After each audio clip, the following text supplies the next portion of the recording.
Welcome, everybody, to another episode of the AI for All podcast. I'm Ryan Chacon. With me is my co-host, Neil Sahota, AI advisor to the UN and one of the founders of AI for Good. Neil, how's it going? Well, I'm doing all right. Ryan, how about yourself? Good, man. Good to have you. So today's episode, we're going to have some really interesting topics to talk about. We're going to be discussing how companies can grow their AI knowledge and how they can begin thinking about incorporating AI into their decisions. And to discuss this, we have Juan Sanchez, CIO of Inteleos. Inteleos is a nonprofit certification organization. Juan, it's great to have you. Thanks for being on the podcast. Thanks, Ryan. Thanks, Neil. Super excited to talk about this, especially from this nonprofit angle that I'm a part of. Yeah. Why don't you tell us a little bit more about the organization? Sure, yeah. So I've been at Inteleos for 4.5 years. The mission is fundamentally to certify medical professionals, specifically medical imaging professionals. So when we think about that in layperson kind of terms, it's sonography specifically, right? So anybody that does ultrasound, that's our biggest share of customer. But we also have certifications in different medical spaces around other imaging types, MRI, CT, and we do some stuff with cardiologists. So doctors as well get certified in our. Now we have an edge, sort of an interesting edge one, which is nuclear imaging. And that has a whole different set of regulations around it, which is fascinating to learn about. But ultimately, the mission of the organization is to, I think, improve healthcare around the world. And the way we believe that happens is making sure that the people that are out there practicing this stuff know their stuff and can do it safely and accurately. Before we jump in, I have to ask you, tell us about nuclear imaging. This is obviously not connected to our topics here, but I'm just curious when you mentioned nuclear and healthcare. So since I know you're local, Ryan, so if you drive down Rockville Pike, there's a building down there called the Nuclear Regulatory Agency, big brown building near White Flint Mall. So local reference for anybody in the DC area. So they essentially regulate all things nuclear in the country, including this space. So nuclear imaging, if you've ever had, for example, a test where they inject you with a nuclear liquid that creates contrast in the imaging equipment, that's the part that's hyper-regulated, right? Because they're legitimately injecting you with something radioactive to some degree. Yes, I am not a doctor, so don't quote me on any of this stuff. But fundamentally, and it's wild because it has to be regulated by the NRC. What happens to the radioactive material after it's injected? I know nothing.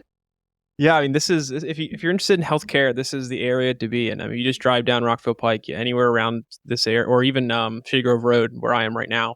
It's all big healthcare organizations. So it's really interesting to be around here. But cool. So let's go ahead and jump into kind of some of the topics I know we wanted to cover today. And the first one I want to talk about is really starting at the fundamental level of understanding AI when it comes to an organization. So why do companies need to be educating themselves on things like AI, and how best can they do that? Because I think there's a lot of people out there that hear a lot about this, but maybe they're not really sure where to begin or how to really think through what should I be spending my time educating myself on as it relates to a company or an organization. Going down first principles thinking for me is important with any of this. So I look at it from the point of view like, all right, what can I solve with this emerging technology? And I say emerging in I think in actually some pretty big air quotes right here, because it's been around for a long time, right? The hype cycle caught us right now because it's where we are. And a lot of tools are coming to market that are sort of very consumer friendly and customer facing. But the fundamentals have been there for a long time, which is how do you use your data to infer new and interesting things? And so inside the organization, I think the guidance I try to give is just use that first principle thinking about what are problems we've had, either new ones or most likely ones that we've had for a long time. And can any of the things that we're talking about now or the things that are coming to market now give us a little bit of a benefit or a leg up from before maybe they weren't solvable, or because we would need more people, or we would need data we didn't have, or the models themselves didn't exist. Neil, from your experience working with a lot of different organizations through AI for Good and other work that you do, what are some things you've come across as far as having to help people and companies or educate themselves around AI as it relates to their business? It often revolves around trying to understand the potential usage. And because AI's got a whole new set of tools people have never seen before inside the toolbox, they struggle. I mean, most organizations keep thinking about automation. And so, especially in the nonprofit world, they're looking at, okay, what are the off-the-shelf things I can use to help reduce some of my costs, or implement programming with these new tools, actually new things that can actually be done. And that's what I think they actually struggle, in that they can actually serve larger populations or constituents with the same amount of resources they already have. Or I've seen now that people are trying to finally understand that some of these AI tools, because of the psychology and stuff that they use in marketing and sales, they can actually leverage these tools for improved fundraising. So if we go one step further, you've kind of taken time to focus on educating your organization, individuals within the organization, so forth. How do you view, or how can smaller companies particularly plan and really think about incorporating AI into their business, into their decision making, things like that? Now that they've once they've educated themselves, now it's like, okay, how do we implement? How do we adopt? How do we start thinking about AI in what we're doing? Which I assume addresses or goes back to part of your response earlier around what are the problems that you have. But just curious kind of how that kind of phase is, or what advice you have for that phase of kind of the process when it comes to bringing AI into a business. Recent thinking I've been having around this, and it is somewhat informed by some coursework that I'm doing actively right now. And it goes to the quality of the data you have inside your systems as they sit. I think a lot of people sort of said, "Oh, AI is here." The CEOs of companies love that because it's a thing to stick on in a way to lead forward, but the data still matters, right? And so for me, that's what I'm trying to start to build out, is like, okay, we are going to use AI, and AI is going to be a thing that is going to allow our customers, is going to allow us, like Neil mentioned, maybe some efficiencies in our processes, but certainly in sort of, I think, the quality of delivery of the product we have. And so, but we still need to figure out that the data we have is good enough to deploy on any kind of AI tool. Right. Certainly, we want to be mindful of things around, obviously around bias. And I don't think the goal ever is going to be zero bias. It's just less bias, and being informed on that, I think it'd be important. So I think taking the role or framing it around these tools are going to be assistance to us. They're not going to be the things end all be all solved solutions for everything.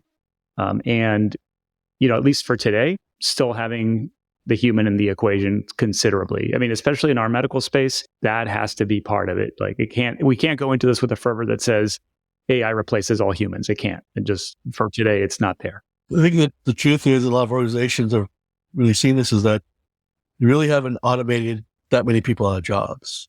I mean, what's happened is they found that there's a lot of other work that needs to be done, and they're repurposing those people for more value add tasks and stuff. But I've pretty much not seen anyone essentially cut, the number of employees because of this technology. The other thing is, a lot of it is not perfect. Anyone that's used, Gen AI like Claude or ChatGPT or Midjourney, you can see you're getting the draft. It's not the final output. I know that Juan's chuckling because I don't get a lot of experience with that. Yeah, no, that's right. I mean, Neil, I think there's a point here that I think it's interesting to talk about a little bit, if you guys don't mind, which is, okay, in a few years from now, right, as these tools mature and presumably automate some of what we do today as people, I've been thinking about what that's going to do to the pipeline of talent, almost in a weirdly maybe economic sense.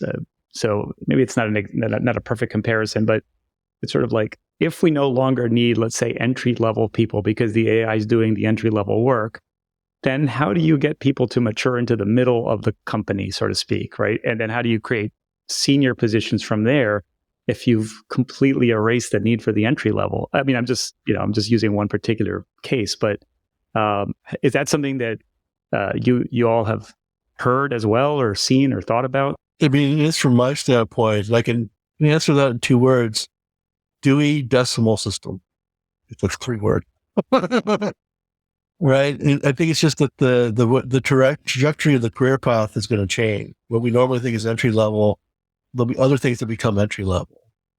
So I like that, the Dewey Decimal System, because I think we're all old enough, maybe not Ryan, but we had to learn as kids, and that was the way to find books on the shelves.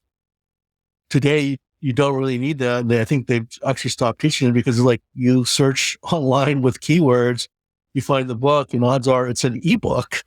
So you get a copy that way. You don't even have a physical book. You don't need anything. It's the same thing. Like in law, one of the slowest moving industries, sorry to all our legal services fans out there, But, some of the work that the solutions lawyers are doing around like research and, reading complaints and filing court documents is all being automated. And it's not that, well, what's their path upwards now? It's actually just becoming like, well, now they actually focus more on case strategy, business development, or rainmaking. You're working on some of the soft skills, jury selection. These are all still important things, but now the paths are open there, and that some of the stuff has been automated. The firms can take more work on. It's now okay for them to do it earlier because they actually have more cases available for them to actually hand out. Yeah, and I think there's certain jobs, it's kind of forcing function for people to learn new skills, move up in an organization, or even learn new skills kind of going into it. I think the educational component ahead of coming into a job is going to have to change. And just like it has to where it is today. I mean, I feel like that's just natural evolution of a lot of these jobs, a lot of these industries. What was an entry job, 10 years ago is not an entry job now, or it might not exist, right? So I think every industry is going to have to battle that kind of on their own, but there'd be a lot of similarities that kind of carry over for sure. Yeah, and there's a good feedback loop there too, right? You mentioned education, because that's for sure. I'm not unique in thinking this, but that's definitely a place where AI is going to play big time, both at early education as well as even in our cases, right, with professionals that have been in the field for years, constantly having to learn, right? The science, it's the basis of the entire thing.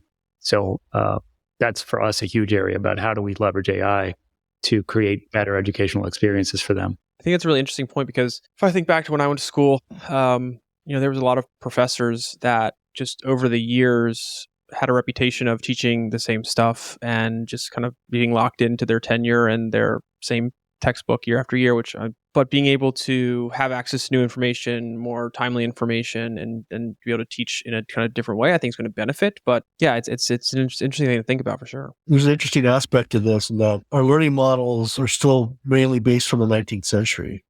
Right. That's actually the way we teach and educate people. We've automated some of those things with like VR and AI, but now you're seeing this kind of renaissance in cognitive science where it's like there are actually more effective ways to wire your brain and learn knowledge and develop skills. Couldn't really do it before, but this technology actually enables that type of learning. And so you're kind of seeing this renaissance, and there's this interesting pushback. I think one will like to hear that people are like, are you trying to fix something that's not broken, right? And it's like, no, we're just trying to find a new way of doing the work. It's not about trying to fix something that's broken. It's trying to find actually a new, better way of doing something. And I think that's where a lot of small businesses, even medium-sized, even large businesses struggle with, and nonprofits and government agencies, and that sometimes we look at these things and we're like, what are we trying to fix here, right? There's nothing broken. But it's like these new tools, we can actually do some of these things very differently and maybe be far more effective.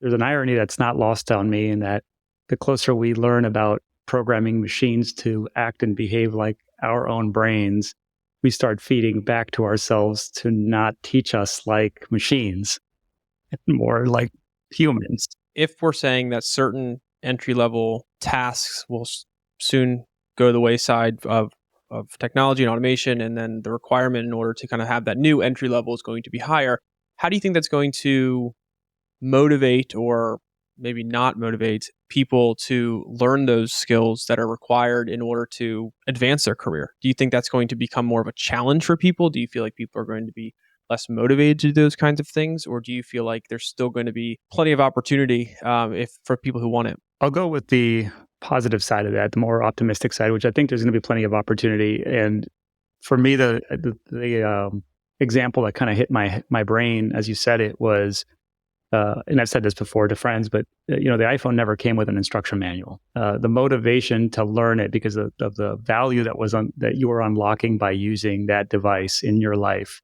was so great that it immediately dissolved any barrier that you were going to put in front of it. I mean, shout out to my mom, who uses all the iPhone and Apple things, and she's in her mid 80s.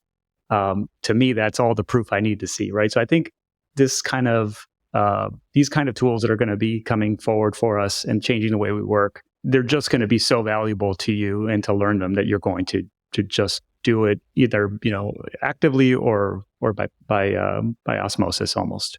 As certain kind of jobs become less desirable, there'll be more opportunity for people to do those less desirable jobs to kind of grow in their career. So it's more of, let's talk about like more manual labor and like physical and hard skill type stuff, like carpentry and things like that, where you're really probably not for the near future going to have AI come in and take over those roles. So it kind of created opportunities for people who were not able to advance themselves in those AI generated jobs or the jobs that AI was taking, to have new opportunity that maybe people didn't really realize were there. So I'm curious how this is going to really impact people's drive for changing careers, learning new skills, focusing on maybe skills that people thought weren't that important, but maybe now will become, because a lot of stuff could potentially be done by AI and things like that. Yeah.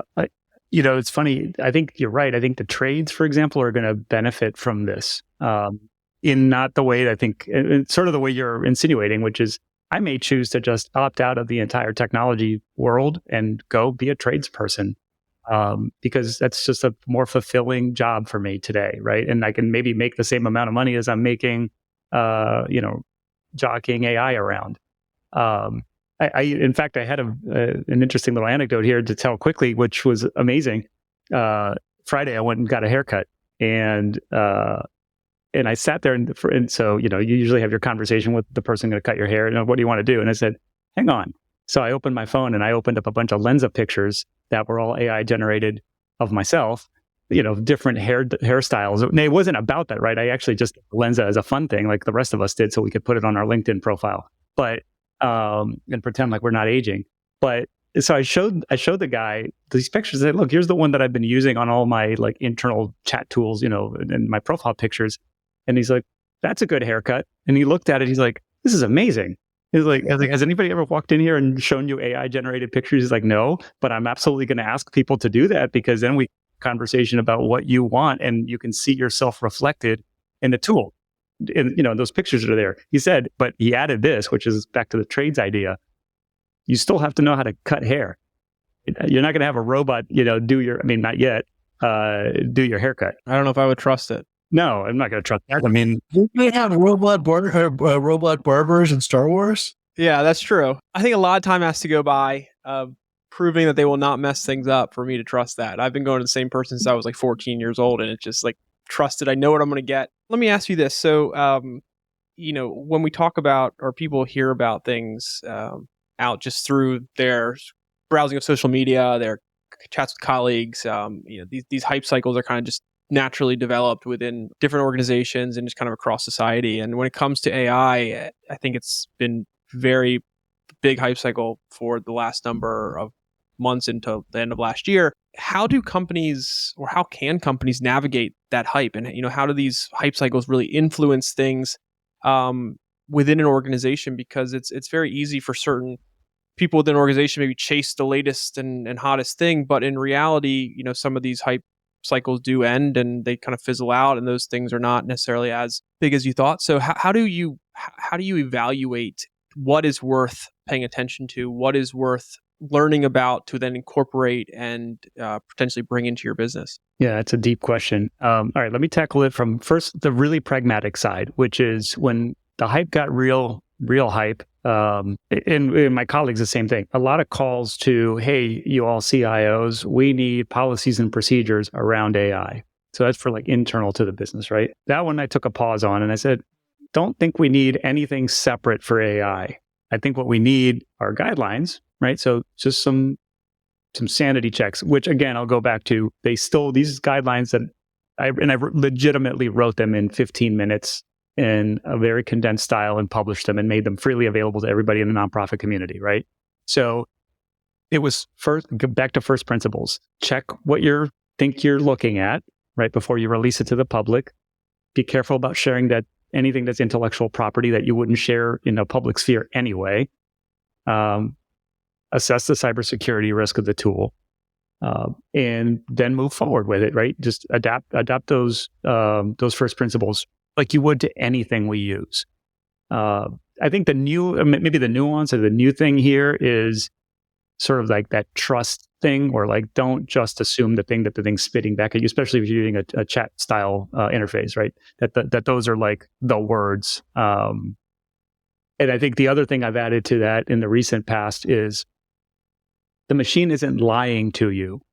It is just trying to formulate the best string of words together that it thinks meets its algorithmic need, right? Or its optimization.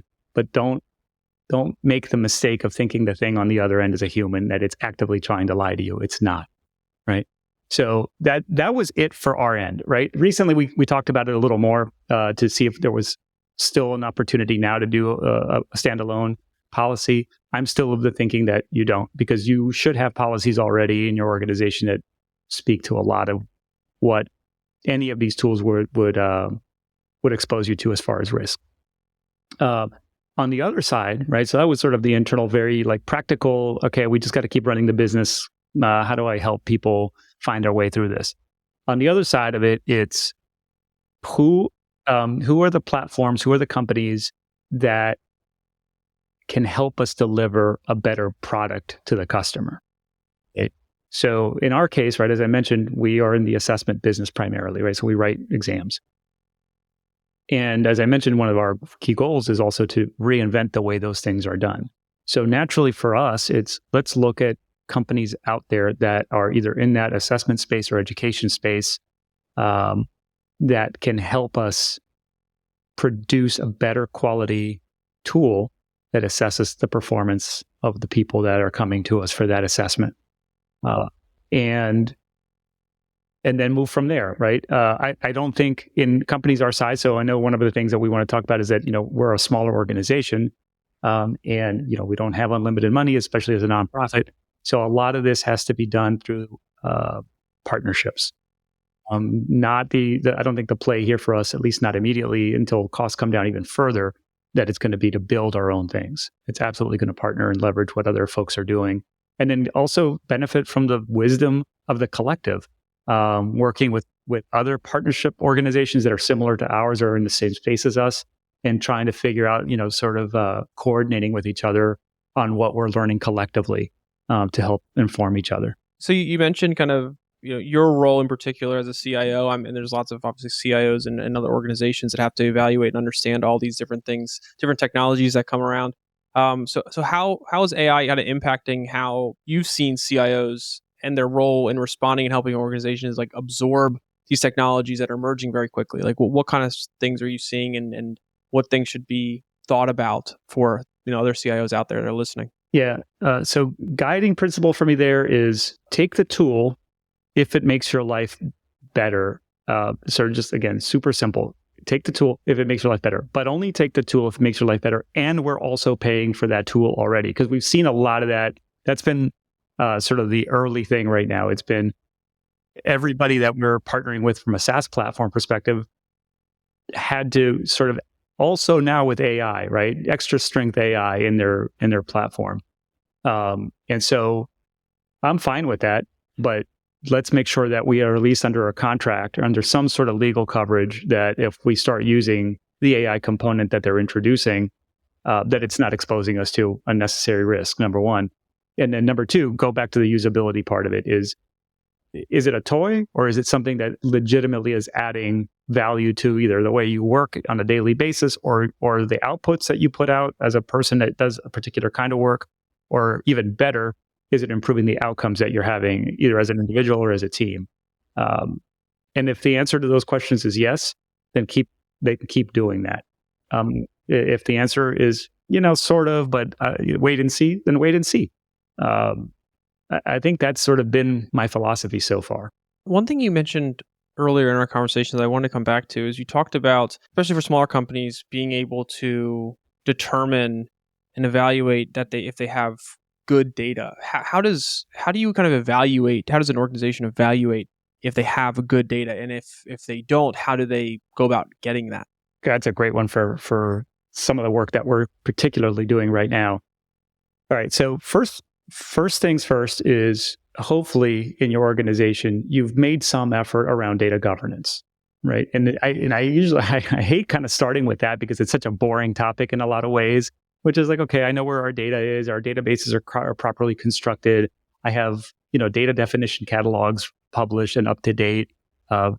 None of that stuff is sexy, right? But turns out, even though before it seemed like it was just things that you had to do, now it's paying dividends if you have done them, or so I think start there if you haven't done them. If you've done them, congratulations, because now at least you know where things are.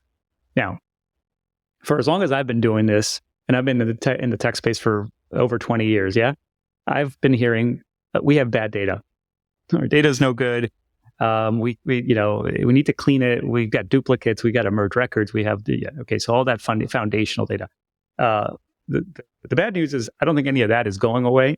However, I think where AI can itself be a tool to unlock itself later for other uses. So what I mean by that is if we think about machine learning and I think fairly, right, you would agree that machine learning is considered a subset or a part of AI, right? I mean, in the conversation, that's a thing. If we can adopt some machine learning knowledge against the data that we do have or that we don't have, and I know in the previous episode, you guys interviewed one of the people from Tonic, which does synthetic data, right? So there's an idea there that can we extrapolate? Can we, and I mean, really the fancy term, not so fancy, is impute. Can we impute data that we're missing in order to increase its quality for us to then do something further with it later, right? So I think that's a very practical application of sort of the foundational AI stuff that isn't the sexy chat GPT stuff, but still requires modern technology, right? Modern machine learning approaches to unlock. So that's where I would guide people to look. Say, understand what you have through boring governance.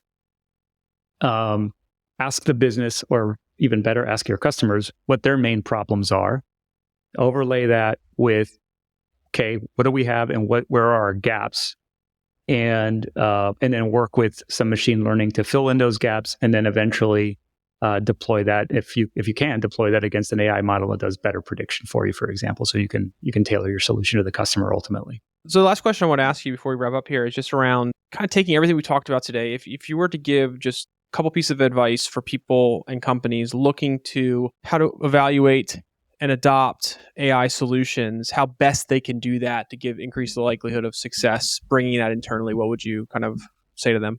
I think there's going to be an emergence of a couple of things. I think one is going to be, so if you're buying an off-the-shelf solution, and even if it's not, I mean, I think there's a question to be asked there about a company, which is, can that company audit its algorithm? So I think that's important. If the value proposition of some of these models is to, like I said before, reduce bias, for example, right? Just help us make better quality decisions that we couldn't make ever before, then I think it behooves us to understand what's inside that black box a little bit. And certainly depending on how we deploy that, right? Because the last thing we want to do is create a worse situation by accident than what we had before. In fact, I just read an article yesterday, it was from a little while ago, but how using race data in diagnostic models was creating a really perverse effect in who got treatment and who didn't get treatment, specifically around kidney disease, right? So that's the last thing we want, especially, again, we're in the medical space. I think that's one. I think the other one, which is an emerging one, for me, just because it's sort of part of the core principles that we want to have, if you're buying, again, from a third-party company, and let's say they're using supervised learning for their models, right? Where are they getting the labor for that, right? Because we've heard horror stories about content moderation on social media platforms, right? And the horrors of what people have to do and endure to make sure that other people in the world don't see the most heinous stuff in the world, right? I think the same thing applies here, which is not so much from you're looking at bad stuff, but more from, are you getting paid well for doing labeling work? And do we care about that as a company, right? Do we care about the provenance of where this work comes from? I think that's more emerging. I don't think there's a lot of people talking about that right now. I certainly am not going to be utopic and say, just because you can't prove that, you're not going to use a tool. I mean, I live in the real world, I think. So I think that's not a thing today, but I hope it becomes a thing further. So that's the second part. And all of that for me wraps into the ethics. And then finally, it's just, can the tool provably show us an improvement in a particular outcome we're looking for. And I think that just comes back down to, wouldn't that be the thing we were asking about everything we've bought for however long we've been doing technology, right? But I think this is the unique part of this, is that it's just that weird unknown of what is the algorithm doing. And I think pushing the vendors to be able to audit either a third party or themselves and show that back to the customer buying that tool set. Yeah, I think it's interesting because if you really are paying attention to the space, there's lots of conversations and concerns around bias in models. The less you really understand about the inner workings of any solution or just AI in general, the more hesitation that those kinds of conversations and those headlines can create for people to adopt. Because the last thing I think people want is for them to bring in a tool that is giving them results that are not what they're looking for, or influenced by some level of bias that is not. So you're basically giving them what they thought they were going to get from a data standpoint or like an output standpoint. So I'm curious to see how that impacts adoption across the board. And then to one of your last points around making sure that the tool or the solution has a kind of tangible output, like to be able to evaluate it, just like you said, we do with basically everything we've adopted in the past. That was something, I think it was Mark Andreessen Horowitz. They put out a whole thing about that technology is great. And it's cool to show neat things that your technology can do, but if it's not providing a real solution, then kind of what are we doing? So that is something that we've noticed we got our start in the IoT space. And that's what we've seen over the last 6-7 years, the evolution of showcasing and focusing on technology to now finally showcasing and being and understanding the value of a full solution, and that being kind of where we are of people wanting that. And that's where we got to get to with the AI side too. It can't just be showcasing how neat this tool is or what this technology can do. It's let's see how it really works and provides real value to an organization before they invest in it.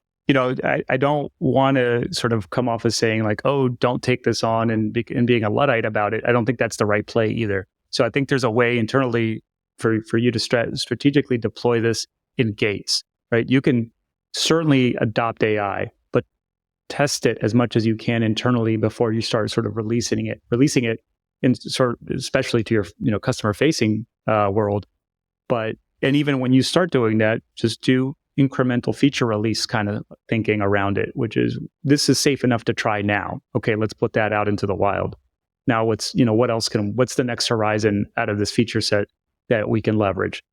Go through the battery of validation there and then do the same thing and repeat that cycle. And I think that's a pretty reasonable approach to incorporating this stuff versus let's just buy this thing and we're going to tell the board that all the things do AI. Well, great. Yeah, it's interesting to see the use of the term AI when it comes to anything. So thanks for being on, man. This has been great. I really appreciate you taking the time. It's super cool to learn that you're local as well. For our audience who wants to learn more about the organization, what you all are doing, maybe follow up with any questions or thoughts, what's the best way they can do that? Yeah, so website, Inteleos.org. You'll see that there are a collection of other brands sort of under that website. Those just represent our different medical disciplines, if you want to call them that, the way we break things out. But Inteleos.org is the site. And then if you want to get in touch with me, it's just first name last name at Inteleos.org. Happy to talk there, or on LinkedIn. But of course, I've got a very common name, so that's going to be a hard time. But if you look for me for Inteleos and my name, you'll find me on LinkedIn. So happy to connect on there too. Well, Juan, thank you so much for being on here. Sorry that we had some technical difficulties with Neil, but so we'll kind of get that worked out on our end. But really appreciate you being on, and excited to potentially have you back in the future to continue this conversation and talk further about what's going on in the space. Yeah, totally. Would love to. Thanks, Ryan.